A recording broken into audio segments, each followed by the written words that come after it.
everyone, this is Roxanne of Rox Interiors and I'm so excited to show you our latest quick makeover renovation.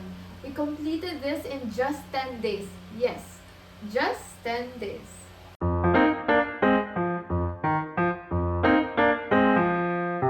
4 simple tips for quick and affordable home renovation, 10 days only.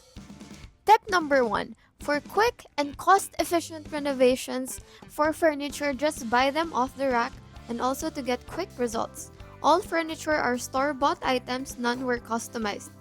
Tip number 2. For quick and cost-efficient renovations, just add cladding or wallpapers for one-day installations and also less dust and no foul paint smells. Tip number 3. The custom modulars, do it outside the site and just install it here for faster results. Tip number 4. Lighting. Just replace the lighting with higher lumens to make the room brighter, no need for electrical wiring. So upon entering, you would be greeted by a storage for your shoes. As Asians, we take off our shoes before going inside the house. So medyo family homey vibe yung gusto namin with lots of colors. So may picture, then this is painted by her daughter. A lot of personal touches. Tapos here din, nag-add pa kami ng additional storages everywhere. Kasi madami siyang box, may mga lalagyan pa. So para siyang extension ng kitchen. So as we move forward sa dining area, we customize abstract mirrors. Isang rose gold and isang gold. So as you've noticed, our colors are spring. So spring is bright oranges, bright blues, bright yellows, bright greens. So ganun siya. So parang siyang happy and very welcoming space. That's why ito, mayroon tayong chairs here. That's this one, another storage para na rin siyang dining chair na bench. So yan, may gamit na. And here is, gusto kasi mamimik yung door, pero we don't want to be expensive and mahaba yung time. So what we did, nag-cladding kami dito. So CR na siya. So this is the restroom. This is the PVC cladding na vertical to make it longer here. Tapos, we told the client na maglagay ng greens sa loob. Tapos again, a painting of her daughter. Yan.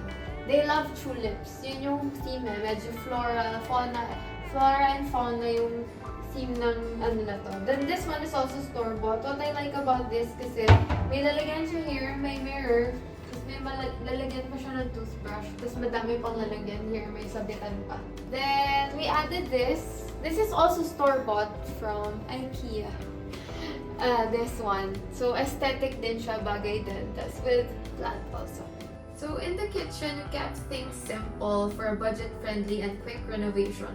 So what we did is we put porcelain tiles. Again, this is porcelain, not ceramic. Porcelain absorbs water more than ceramic.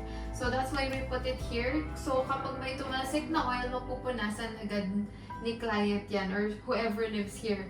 So hanggang dito lang kasi yung kitchen. So we extended up to here. So, ito yung cut niya. So, extended up to here para may bar si client. So, in the living room, we wanted like different colors. May golds, may oranges, may even parang blue, green, dusty blue sofa. So, we picked this. Everything is off the rack. Again, because 10 days lang yung time natin. We squeezed in the cost and time. So, everything store-bought. Tapos, the browns are in lighter natural tone. Pati yung curtain is orange, parang on the peach side. Again, the painting is from her daughter. Actually, nag-render kami ng 3D.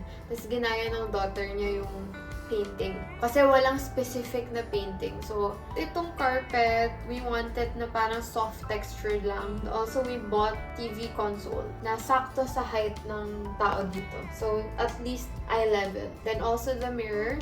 We put a mirror there to make the space seem larger. Kasi if wala yan, as in, hindi talaga siya mukhang malaki. And also, it reflects the light from outside para dito siya tumagos. It's strategically placed there. And also, if you notice the wallpapers, horizontal to make it look wider pa.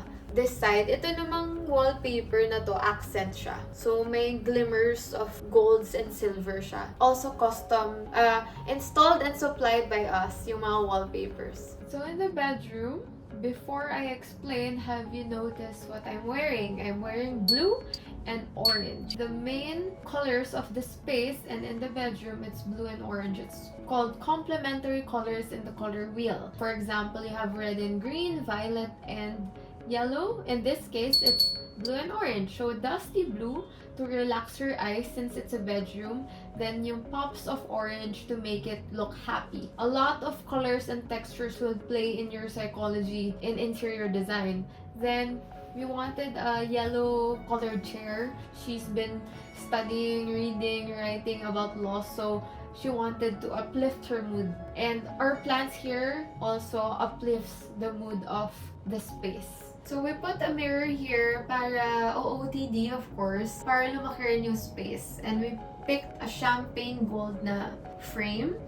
Tapos our wallpapers installed by us and supplied by us, dusty blue, to complement the orange. So budget reveal. I know you've been wanting to know. It's 350,000 for everything. May shower and enclosure, custom modular, then furniture, then wallpapers, then cladding, installations. Yun. So pwede siya for one bedroom unit around 38 square meters. That's it.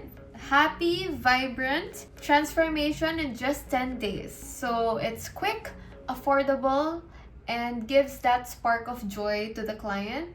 And see you on the next vlog for more.